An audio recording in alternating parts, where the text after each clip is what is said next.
been impressed upon me for a very, very, very long time to sing. So I'm saying I ain't singing that. And I'm not saying that because sometimes when God speaks to us or He impressed upon us, we want to do our own thing. For some reason, He wants me to sing a certain song. I ain't walk with no track because I have no track for that certain song. But Satan, I kind of give in and I say, you know what? Lisa, sing that song because it's in your head too much. It has been on your heart too much. And I think God wants you to really sing that song. So I get the joy now. Come to church, enjoy, I spoke around here, so around here. I ain't have no music for that song. But you can pick up. So you know you might pick up on the day, but I've seen him outside, so it looks like he ain't gonna pick up, so I have to sing a cappella anyway. But anyway, long story, so I have to say this. Beyond Satan trying to steal your joy still, eh? So I'm happy now, I still at least I finally able to sing the song for the people. And we gone out to do a little, you know what we went to do. And well, you know, my husband bought a new car for me to drive, you see. Well, yeah, for me to drive, right? So when I'm home, I drive it really good and I drive, but I wasn't tired the other day. I come home thinking, my little God, he's like killing him for sure. But he didn't. So I say, hey, good things. So I said, well, yes, they could drive it again. So we go on, he drove down the road, we parked, he said, drive to come out now. By the time he here, I just get a little nervous. Because as a woman driving with her, I don't know who know about that, but as a woman driving with her husband, you know what is going on.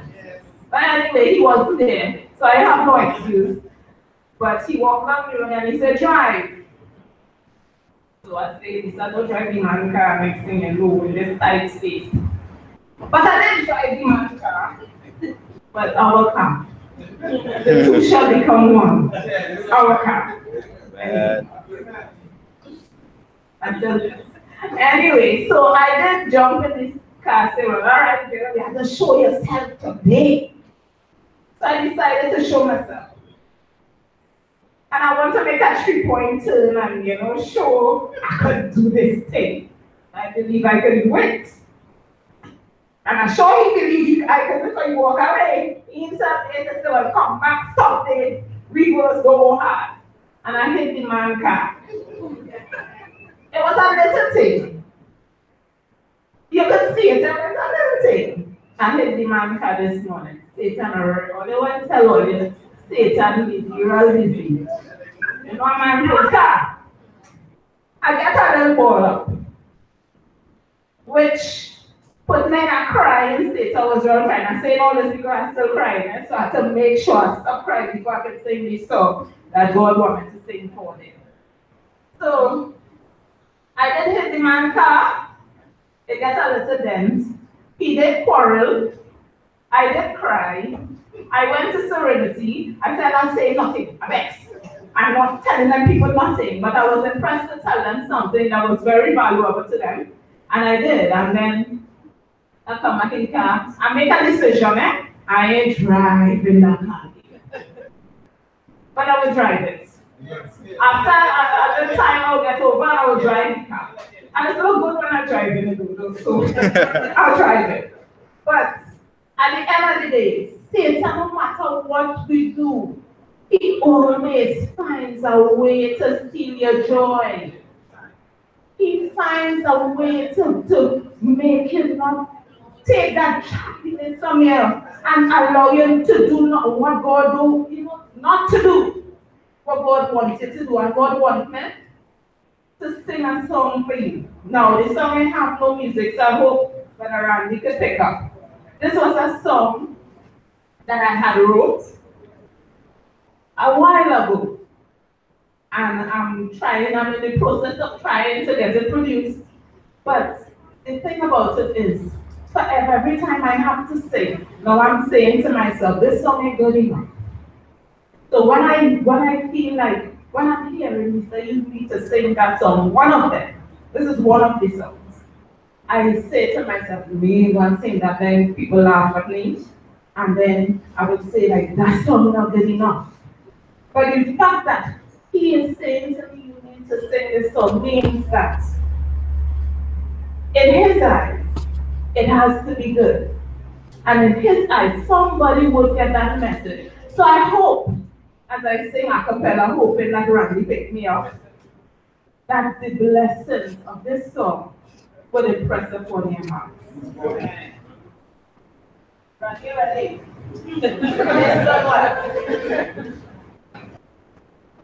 When the enemy shall rise up against you,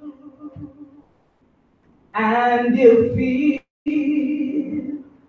all your hope is gone. You don't have to fear, no, he is there. Proclaim his good name. Seek the Lord God and put your battle in his hands. Do not be afraid or be dismayed, for the battle is yours. Do not be afraid or be dismayed, for the battle is the Lord. So rise up and give to God your battle. You'll get to just now and believe in the Lord your God. Just follow his command and know he is, for he is God and he will stand. So put your battle. Do not be afraid or be dismayed, for the battle is yours. Do not be afraid or be dismayed, for the battle is the Lord. Do not be afraid or be dismayed, for the battle is yours. Do not be afraid or be dismayed, for the battle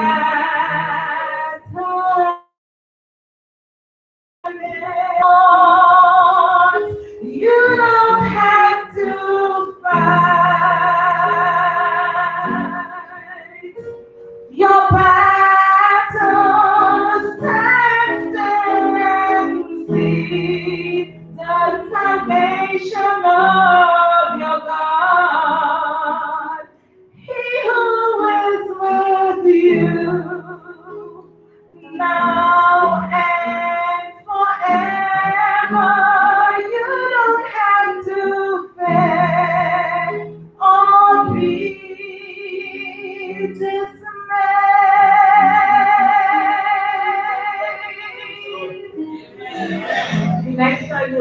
the track. Amen. Good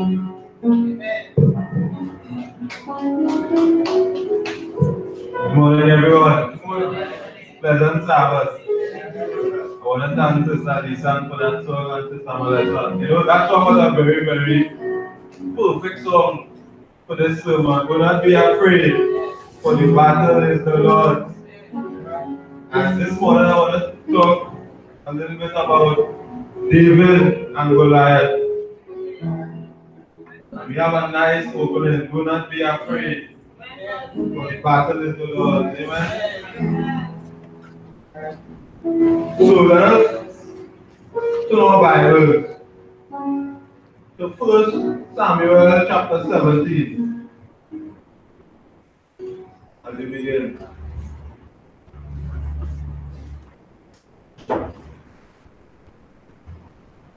Right, is it all found? When all found, say amen. Amen. Alright. And it says, now the Philistines gathered together, their armies to what? To battle. And were gathered together at Shoko, which belonged to Judah, and which between Shoko and Azekah in Aphisdammim. And Saul and the men of Israel were gathered together, and pitched by the valley of Elah, and set the battle in array against the Philistines. And the Philistines stood on the mountain on one side, and Israel stood on the mountain on the other side, and there was a valley between them. Let us pray. Heavenly Father, Lord, I come before you asking you that you help me. I ask that you speak through me, that others will hear and understand your word. Continue to impress me and continue to allow your Holy Spirit to lead me. In Jesus' name I pray. Amen. Now the Israelites and the Philistines, they are occupying the mountainous regions, okay? And there's a lot of cities around that region. They have Jerusalem, Bethlehem, Hebron, etc. And there's a coastal plain along the Mediterranean, right? And connecting the mountain range to the coastal plain is an area called the Shephelah. And the Shephelah is just a series of valleys and ridges that runs east and west, right? So we've seen it so far, right? So the Philistines would have had to pass through because remember there were a lot of mountains and valleys there, right? So the Philistines would have had to pass through one of the valleys to get to the top of the mountain, right? So the Israelites on one side and the Philistines on one side, right? Neither of them cannot attack each other, right? Because there's a valley between them, right? Now, so we're talking about battle this morning, right? Now, in battle, in war, there are 3 types of warriors. How many types? There are 3 types of warriors. You have the cavalry. Now the cavalry are the men on horses and the chariots, right? Then you have the heavy infantry warriors or the artillery warriors. That is men involved in hand-to-hand battle. And then you have the projectile warriors. Now the projectile warriors is men who are well experienced. The projectile warriors is men who have bow and arrow and sling, right? Now, both armies, they cannot attack each other, right? Because, let me say, if the Philistines were to attack the Israelites, they would have had to go down the mountain and the others, into the valley, and then up the other mountain. But then the Israelites would have had an advantage. They could have shoot them with the bow and arrows. They could have do them as they please, right? And they wouldn't show us who is mightier than who, because there were many of us, and sometimes the Israelites would win, and sometimes the Philistines would win. And even if they would attack, but if the Philistines just attack the Israelites, they would lose too many men. And that's not good for the army, right? Because if they keep on losing men attacking, eventually the Israelites are going to come and win. So they came up with a term called proxy war. Now proxy is simply sending someone to represent on your behalf, right? So they came up with proxy war, which means that the Philistines would send their mightiest warrior, and the Israelites would send their mightiest warrior down, right?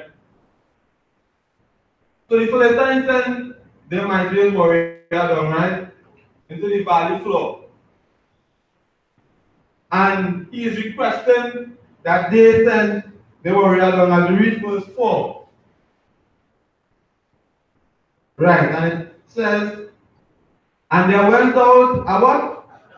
A champion out of the camp of the Philistines, a champion. Name what?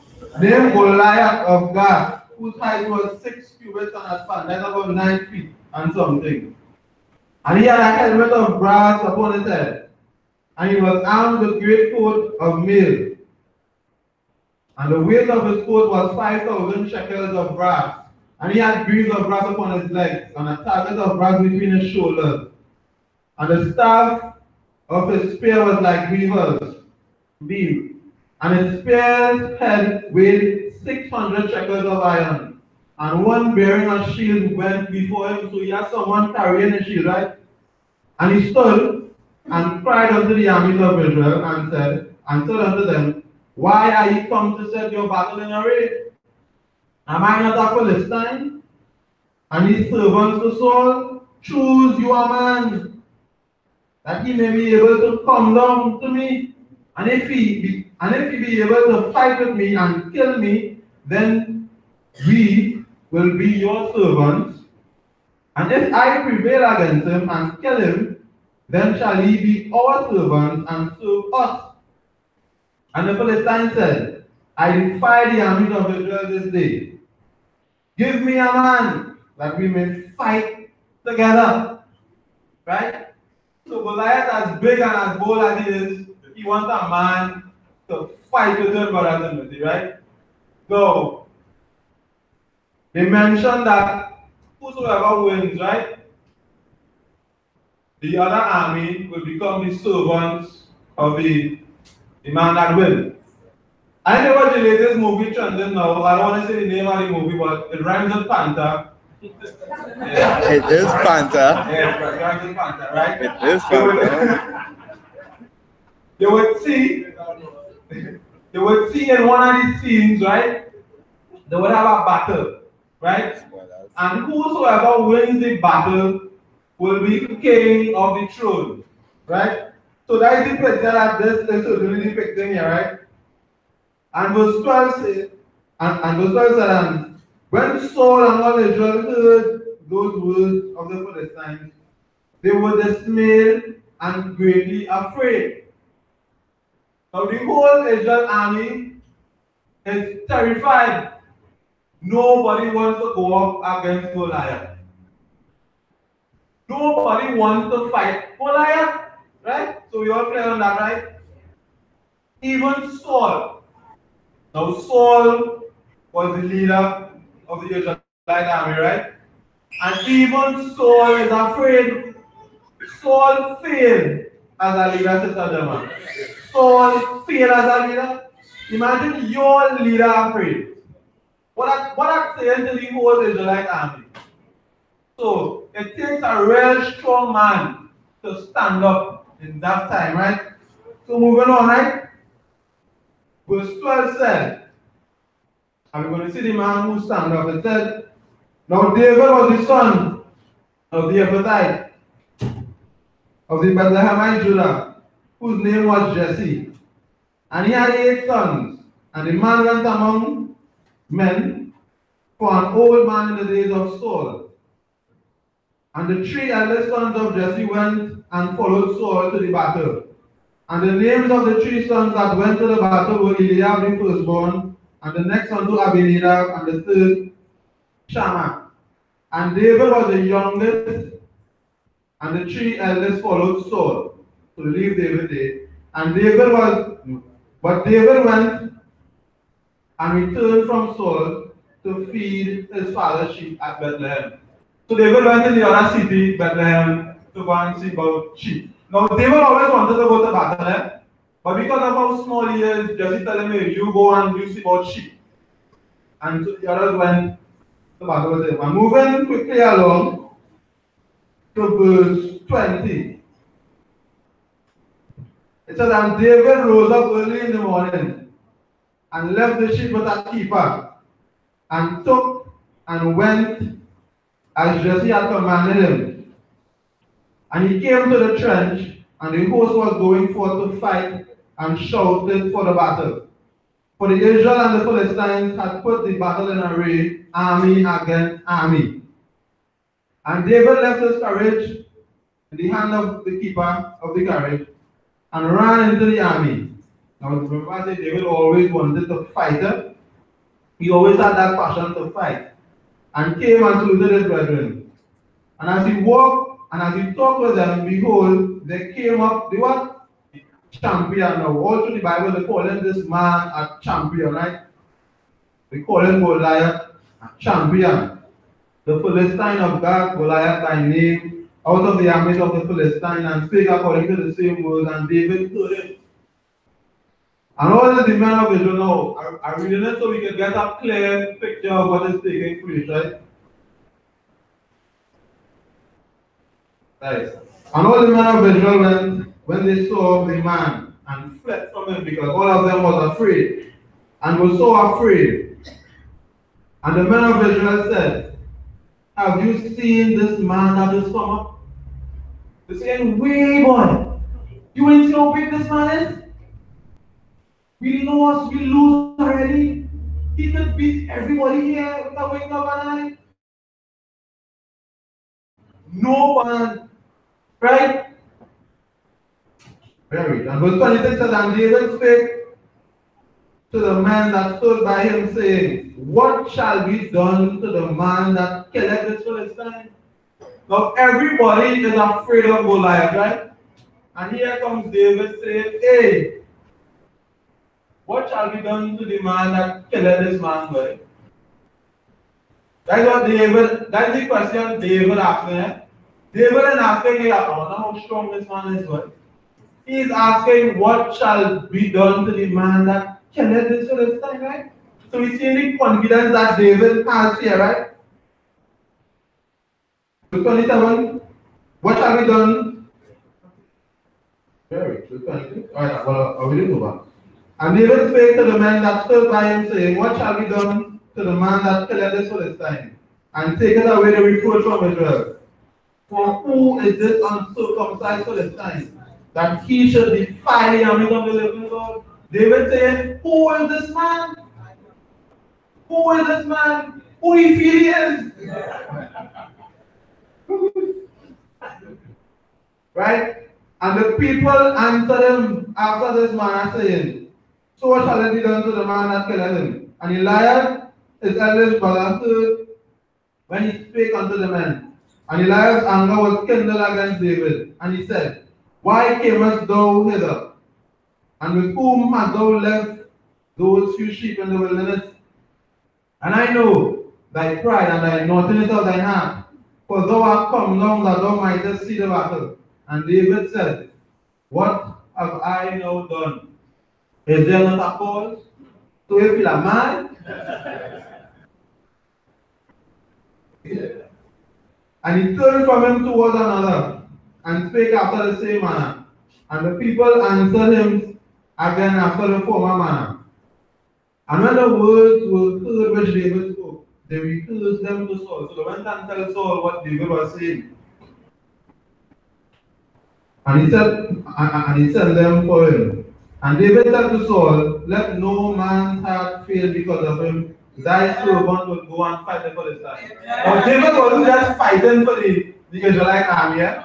He wasn't only fighting for himself, but he was fighting for God. David's whole intention was to show Goliath the God of Israel. David's whole intention was to prove to Goliath that he served the true and living God. He wasn't concerned about the riches that he would get on him, but he was concerned about standing up for God. His whole intention was about standing up for God. He wanted to show the Philistines the God that he served. Amen? And it's important in our lives today that we stand up for God in all circumstances. And we should be the one like David in times of trouble to say, hey, I go and stand up for God. Even though I the only one standing up for God, I will stand up for God. Amen? And Saul said to David, thou art not able to go against the Philistines to fight him, for thou art but a youth. And he a man of war from his youth. And David said to Saul, thy servant kept his father's sheep, and there came a lion and a bear, and took a lamb out of the flock.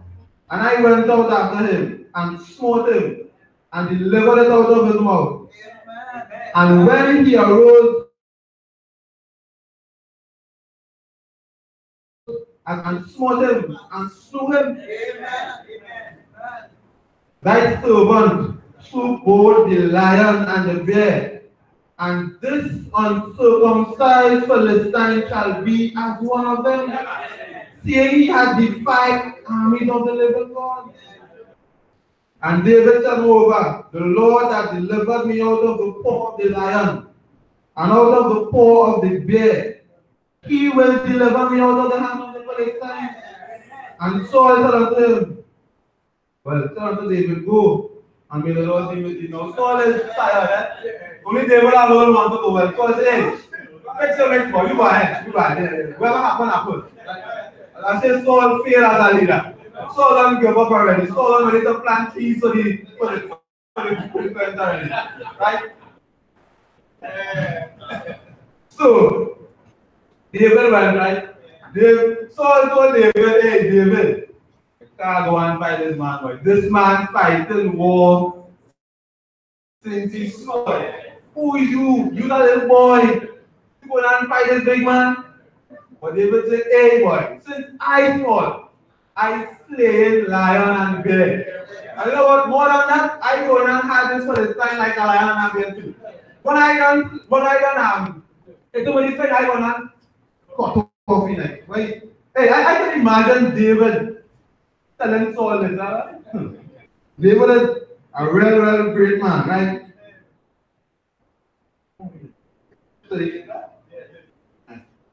And David girded Saul upon his armor, and he had said to go, he was studying whether he should really go.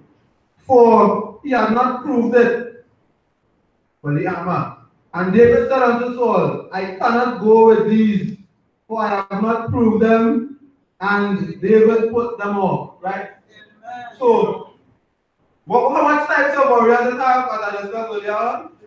3. The first one is it? Cavalry. And who's the cavalry? Right. The second one is it? Heavy infantry. The infantry. And the infantry? Hand combat. Then the projectile warrior, which is the sling man and the arrow man. So I think David is an infantry warrior.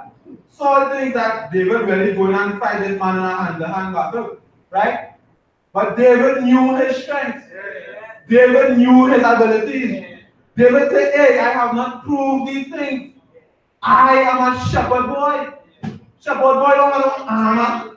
You tell me about armor. Right?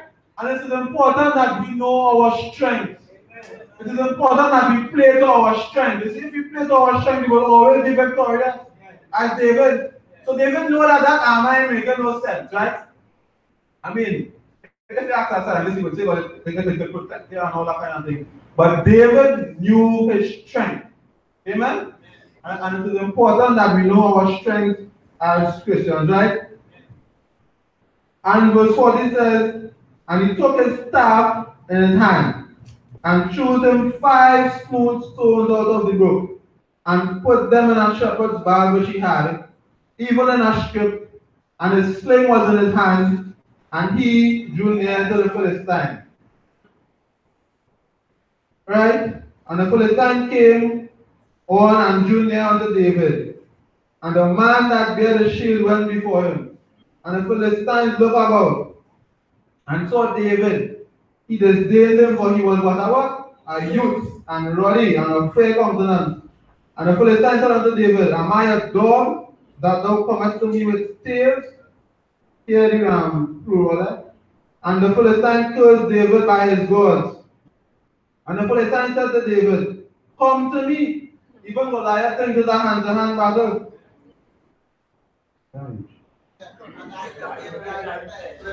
Right, I can read it now. And I will give thy flesh unto the fowls of the air, and to the beasts of the field, right?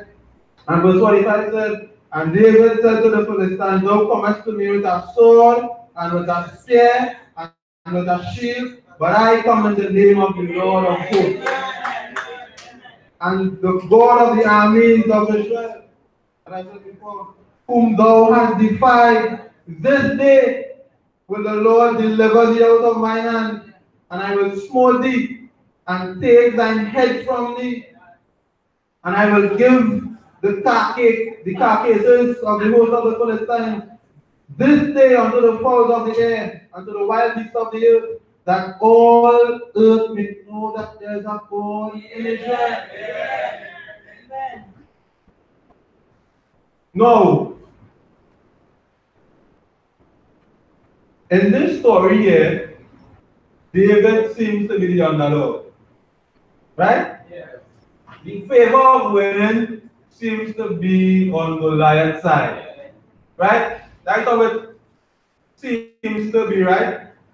Now, what kind of warrior you think David is? Right. David is a projectile warrior. More than that, David was a slinger, an experienced slinger. And he had,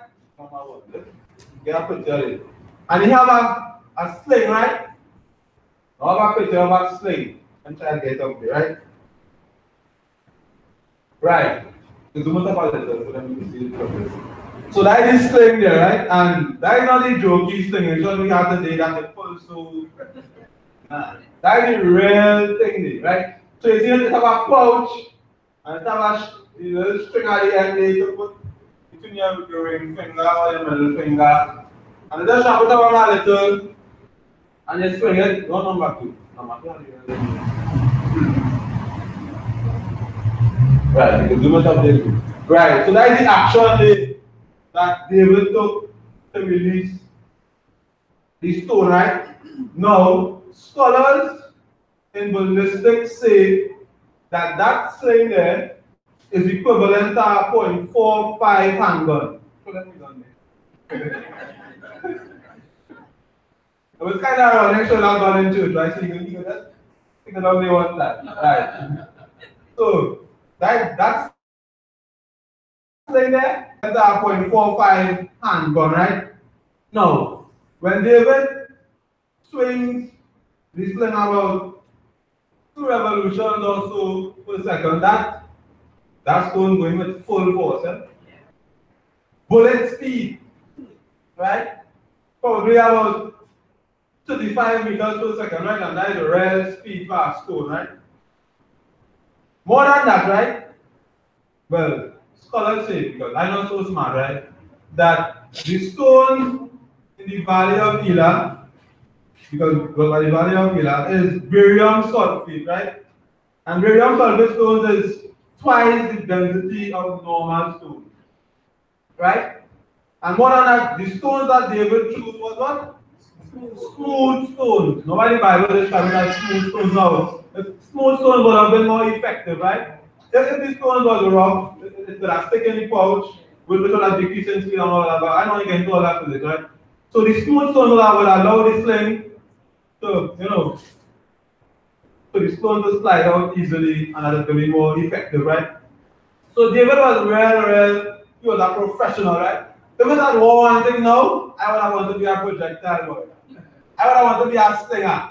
And I would have wanted David to teach me, right?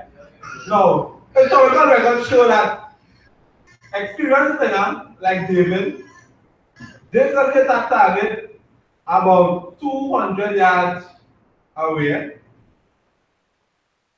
Let's say that, well, historical records say that an experienced slinger like David could hit a bird in flight. Now that is real accurate. Eh? When David lines up against Goliath, and remember, he's not 200 yards away from Goliath, eh? He is much closer. And he has every intention of killing Goliath. He has every expectation of hitting Goliath in his most vulnerable spot, in the center of his forehead, right? Because remember, David was a confident man. David knew his abilities. He knew who he was, right? And so, there's this projectile warrior, David, against a heavy infantry warrior, right? And Saul is slow, right? He has someone carrying a shield, right? And he wants David to come to him. But Goliath did, right?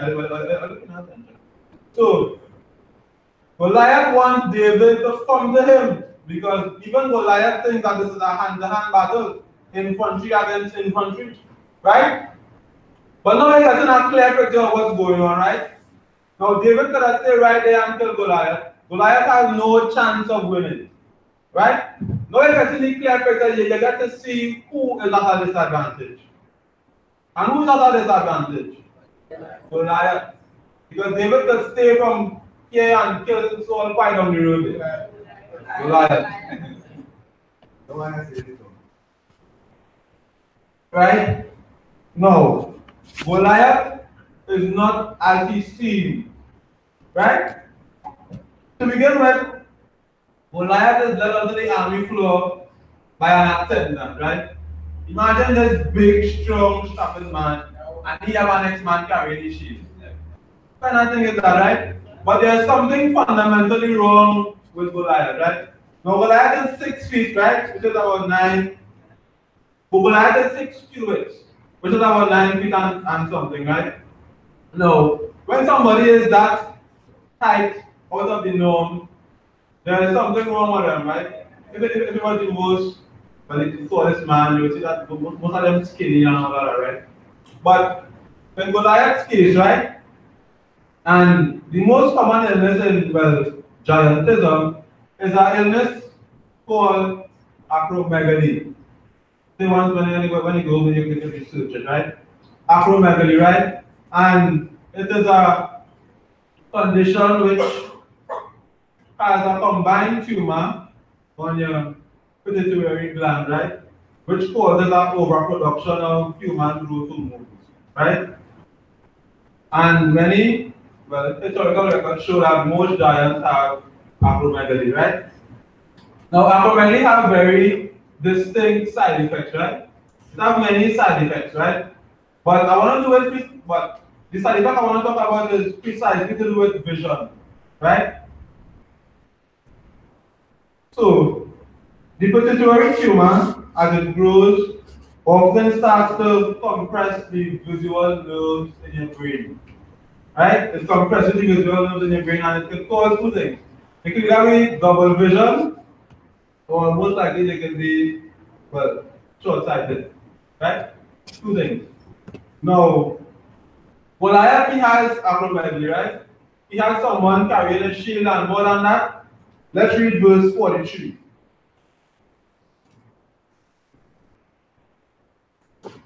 Verse 43 says, and the Philistines said unto David, am I not a dog that thou comest to me with what?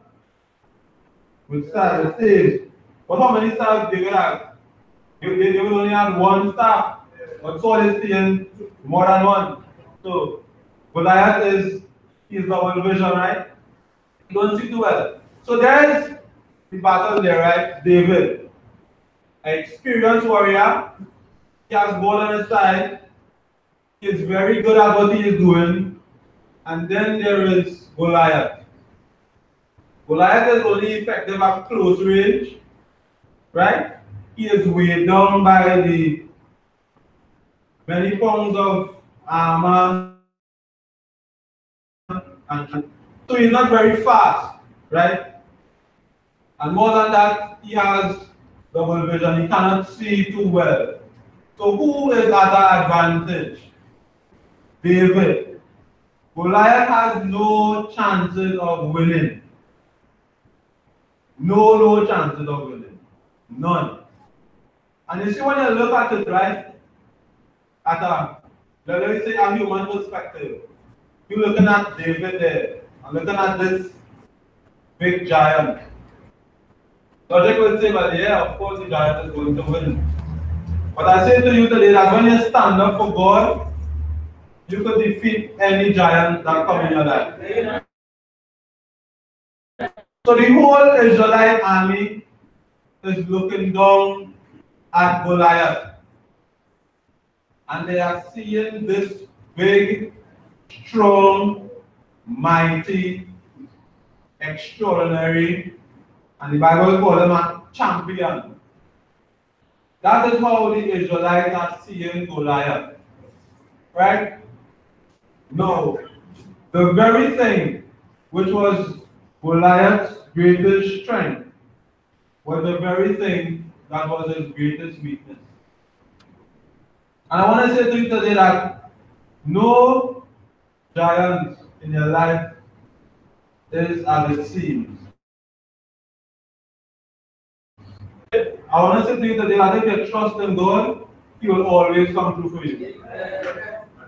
Many of us may be facing Goliath in our lives, but I say to you today, as long as you trust in God, you will always prevail. Let us go to Revelation chapter 12.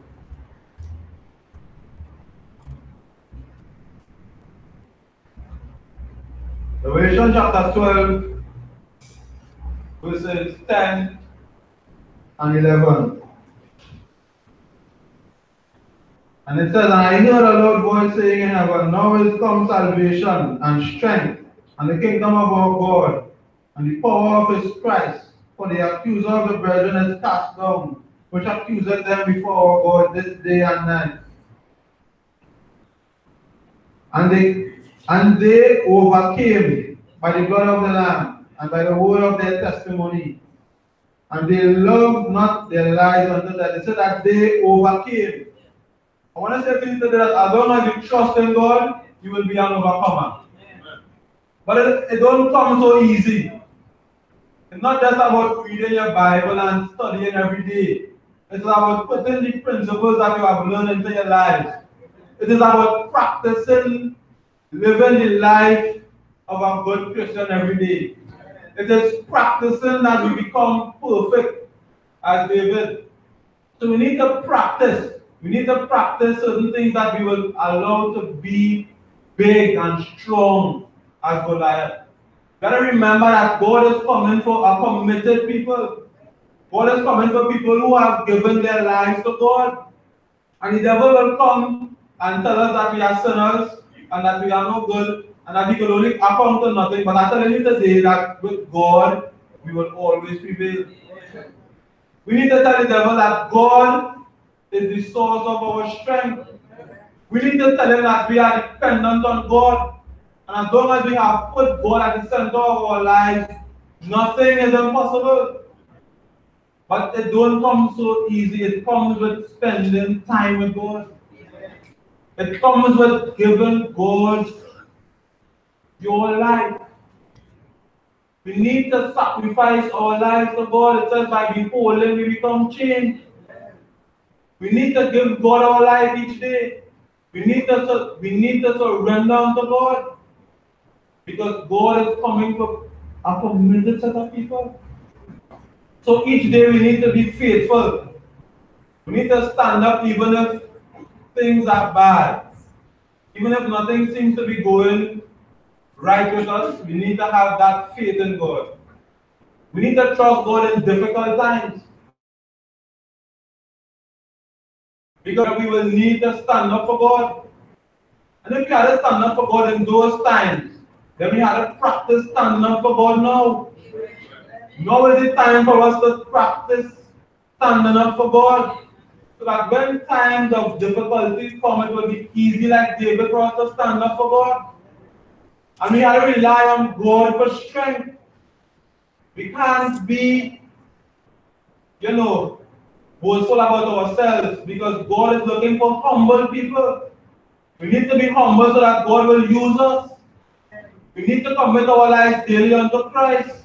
We need to get the life like Christ. We need to live each day knowing that God is coming one day. Prophecies are fulfilling. And now is the time for us to surrender our lives to God. Now is the time for us to stand up for God. And now is the time for us to lead men and women unto His kingdom. So we have to really be faithful. We have to put God first in everything. And we have to always trust in God to deliver us when we face with giants in our lives. So I leave that with you today, and I pray that we will continue to trust in God and that we will grow spiritually each day in Jesus' name.